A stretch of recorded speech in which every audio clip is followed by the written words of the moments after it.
a 3-day monk. So in Buddhism, and I'm no expert, but apparently there's this notion of the person who gets so enthusiastic about their practice that they decide one day they're going to become a monk. And they go off to the monastery, and the other monks see this enthusiastic person get in there and try it out, and in 3 days of devotion and round the clock monking,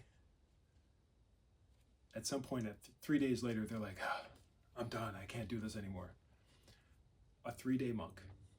It's a little bit pejorative, but I forget who it was talked about that concept of total devotion for 3 days and then stopping, and looked at it as a way to approach a project or a task. And I've actually found it kind of helpful as somebody who kind of has a borderline ADHD issue. The 3-day monk, for me, helps me get things done.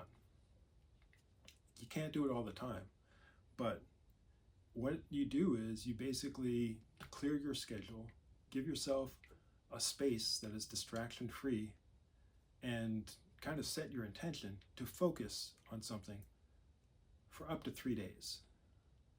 And that doesn't mean round-the-clock focus. That's impossible. Our brains don't work that way. But it does mean no multitasking.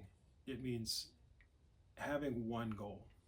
So if, like me, you're trying to make progress on something like, say, a writing task, and this is, for those of you who are taking National Novel Writing Month seriously and trying to catch up mid-month, a 3-day monk effort might consist of you just clearing your schedule, getting in front of your computer, being clear about what your writing goals are, and just hammering it.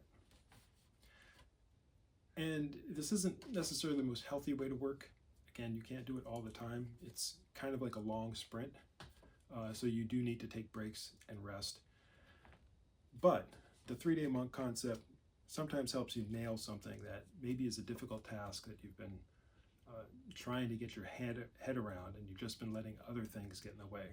So that's the 3-day monk concept. Thank you to whoever it was who